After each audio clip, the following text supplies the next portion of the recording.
அனைவருக்கும் வணக்கம். நம்ம எந்த ஒரு நிகழ்ச்சியை ஆரம்பிக்கிறதுனாலும் இறைவணக்கம் பாடுவோம். நான் இப்போ இறைவணக்கம் பாட சொல்லலை. ஆனால் நான் இன்னைக்கு உயிரோட மறு ஜென்மம் எடுத்து இங்கே நிற்கிறேன் உங்கள் முன்னாடி எல்லாம்னா அதுக்கு காரணமாக இருந்தவங்களுக்கு இந்த தருணத்தில் நான் நன்றி சொல்ல கடமைப்பட்டிருக்கேன். ஏன்னா இன்னைக்கு எனக்கு தெரிஞ்ச நிறைய மீடியா பீப்புள் எல்லாம் வந்திருக்கீங்க. உங்கள் எல்லாருக்கும் தெரியணுங்கிறதுக்காக தான் நான் இதை சொல்கிறேன். எனக்கு மறு ஜென்மம் கொடுத்தது ராஜ்குமார் சேதுபதி, ஸ்ரீபிரியா, சுஹாசினி, மணிரத்னம் சார், கார்த்திக் தம்பி, Suriya, Rajini sir, Kamal sir, ACS Shanmugam, Sarathkumar sir, Radhika. இவங்க அத்தனை பேரும் பல லட்சங்களை, 1 2 இல்லை, பல லட்சங்களை போட்டு எனக்கு மறு ஜென்மம் கொடுத்துருக்காங்க. அவங்க மறு ஜென்மம் கொடுத்தனால தான் இன்னைக்கு நான் உங்கள் முன்னாடி நின்று பேசுகிறேன். அவங்களுக்கு இந்த தருணத்தில் நான் நன்றி தெரிவிச்சுக்கிறேன். ஏன்னா இதெல்லாம் என்னுடைய அன்பு சகோதரர்கள் மீடியா பீப்புளுக்கு தெரியாது. அவங்களுக்கெல்லாம் தெரியணுங்கிறதுக்காக தான் நான் இதை சொல்கிறேன்.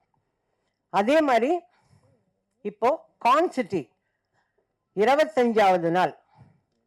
நான் நடிக்க வந்த காலத்தில் 25 வாரம், 50 வாரம், 260 நாள், 365 நாள் இப்படி படங்கள்லாம் போச்சு. அப்போ தான் எங்களுக்கு கூப்பிட்டு ஷீல்டெல்லாம் கொடுப்பாங்க. அது இருக்குது நிறைய. இப்போ 25வது நாள். இந்த 25வது நாள் வர்றதுக்கு காரணமே நீங்கள் எல்லாரும் தான். உங்கள் எல்லாருக்கும் தான் நான் நன்றி சொல்லணும். நானே நிறைய யூடியூப்பெல்லாம் பார்க்க மாட்டேன்.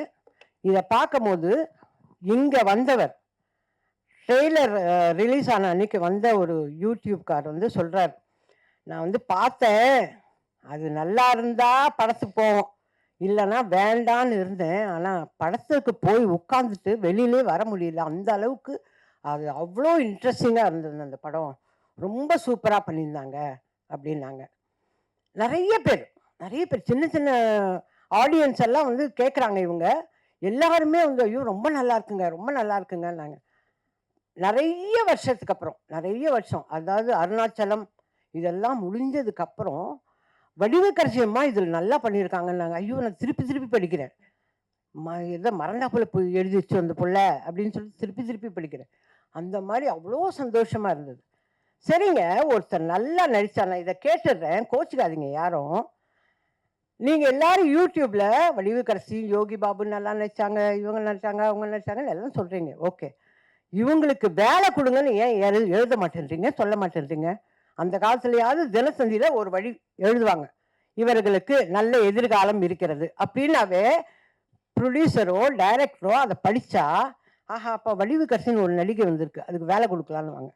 ஆனால் நீங்கள் எல்லாம் அந்த ஒரு வார்த்தையை சொல்லுங்களேன் தயவு செஞ்சு. நீங்கள் சொல்கிறீங்க.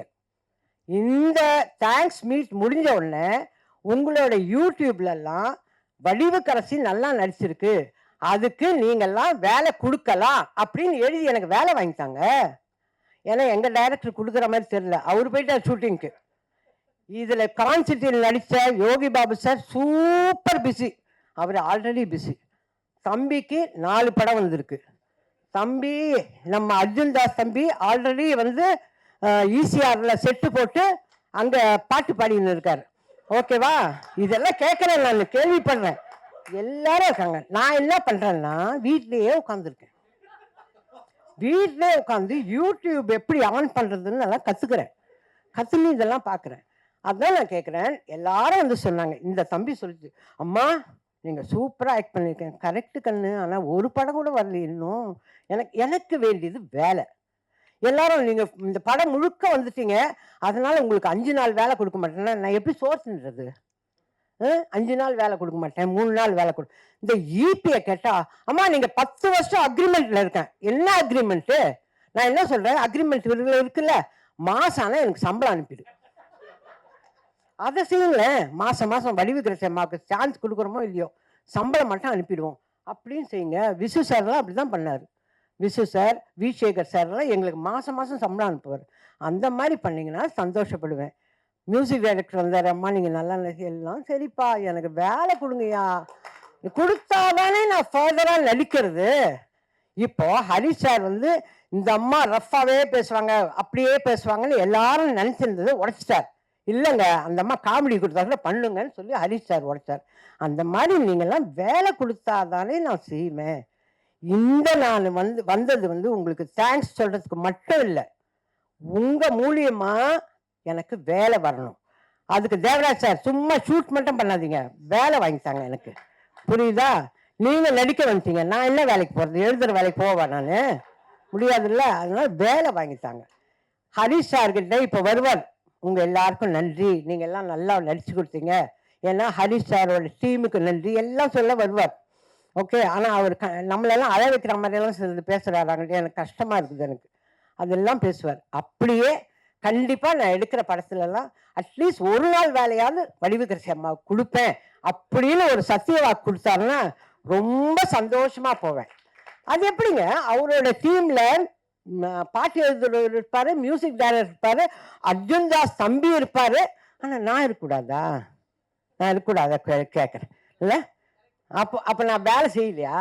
அப்போ நல்லா செய்யலையா? சும்மா சொல்கிறீங்களா? என்னை கூப்பிட்டு வந்து உட்கார வச்சு, சரி இந்த வயசான காலத்தில் இதுக்கு இதையாவது நிம்மதி இருக்கட்டும்னு சொல்கிறீங்களா? நான் நல்லா நினச்சேன்னு உங்கள் மனசாட்சிக்கு தெரிஞ்சா எனக்கு வேலை கொடுங்க அண்ணாச்சி.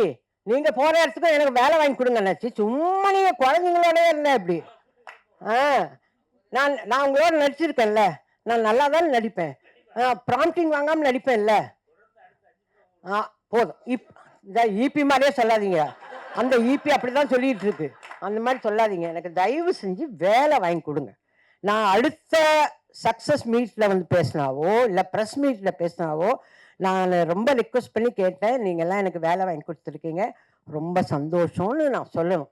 உண்மையிலே சரத் சார் போகிற இடத்துலலாம் வயசான கேரக்டர் இருக்கா, மதர் கேரக்டர் இருக்கான்னு கேட்குறாராம் பாவம். அவரெல்லாம் எனக்காக வேலை கேட்குறாருங்க. ஸ்ரீபிரியா வேல்ஸ், அந்த ஐஸ்வரி வேலன் அவங்க பிள்ளைகிட்ட வேலை கேட்குறாங்க, வடிவுக்கரசி அம்மாவுக்கு ஏதாவது கேரக்டர் இருந்தால் சொல்லுங்க.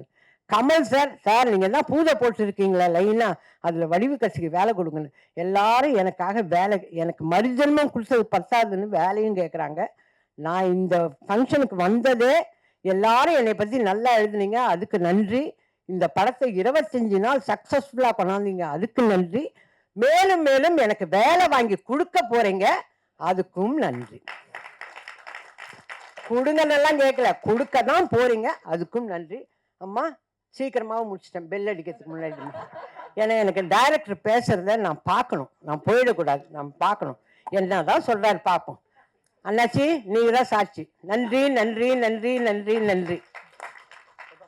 மறக்காம நியூஸ் பேஸ்க்கு சப்ஸ்கிரைப் பண்ணி பெல் ஐகானை பிரஸ் பண்ணுங்க.